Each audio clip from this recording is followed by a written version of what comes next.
আমরা ছোটরা মসজিদে নামাজ পড়তে থাকলে বড়রা আমাদেরকে ঠেলিয়া পিছনে নিয়ে যায়। এর কারণ কি? এটা সত্যি একটা দুঃখজনক ব্যাপার। আমি বিভিন্ন জায়গায় ওয়াজের মধ্যেও বলেছি, এটা আমি মাহফিলেও বলেছি, এটি একটা খুব খারাপ জিনিস। বাচ্চারা মাদ্রাসা কি বলে, মসজিদে গেলে পরে মুরব্বীরাই সরে যাও সরে যাও, চোখ মোটা করে ধমক দিয়ে ঠেলে ঠেলে পিছনে নিয়ে যায়। এটি খুবই খারাপ।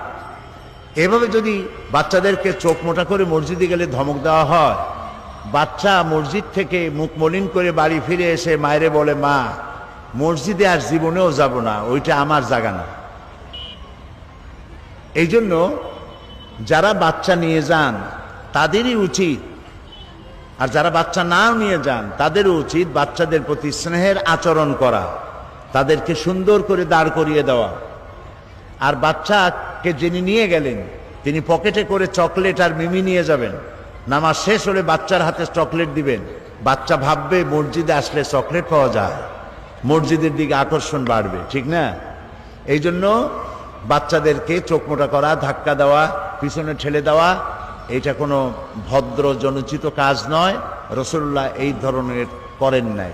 তবে ইসলাম খুব ডিসিপ্লিন, খুবই শৃঙ্খলাপূর্ণ। ইসলামের মতো শৃঙ্খলা পৃথিবীতে কোনো জাতের নাই। তোমরা বলবে না সুবহানাল্লাহ? সাংঘাতিক শৃঙ্খলা। নামাজের মধ্যে কাতার না দিলেই তো হতো কেবলামুখী হয়ে দাঁড়াও বললে হতো, কেবলামুখী হয়ে দাঁড়াও। কাতার মাতার দরকার নাই, জায়গা লাগে বেশি। ঘন ঘন হয়ে দাঁড়ায় একজনের পিঠের উপর আর একজন সেজদা দাও। ইসলাম কি এরকম বলে? কি বলে? ইসলাম বলে কাতারটা সোজা কর, একদম একটা তীর মারা হবে কাতারের সামনে দিয়া, মুসল্লিদের নাকের ডগার উপর দিয়ে চলে যাবে। নাক যার বেশি লম্বা সে ছাড়া কারো নাকে ঢুকবে না। লাইন এত সোজা হতে হবে। তে লাইন যে সোজা হলো, এই সোজা লাইনটা ইসলাম চায়, এটা ডিসিপ্লিন, এটা সৌন্দর্য। এখন বাচ্চারা গেলে পরে, একেবারে ছোট বাচ্চা, সে যদি লাইনে দাঁড়ালো, এই লাইনটা দেখতে কি সুন্দর হবে না একটু অসুন্দর হবে? বলো? একটু অসুন্দর হয়ে যায়, উঁচা নিচু এরকম হয়ে যায়। এই জন্য নিয়ম হলো বাচ্চারা যদি যায়, বাচ্চাকে যে নিয়ে যাচ্ছে তার উচিত বাচ্চাকে নিয়ে লাইনের এক পাশে গিয়ে দাঁড়ানো, মাঝখানে নয়। আর পিছনে ঠেলে ঠেলে দেওয়া, একেবারে পিছনে নিয়ে যাওয়া, এটা ঠিক নয়।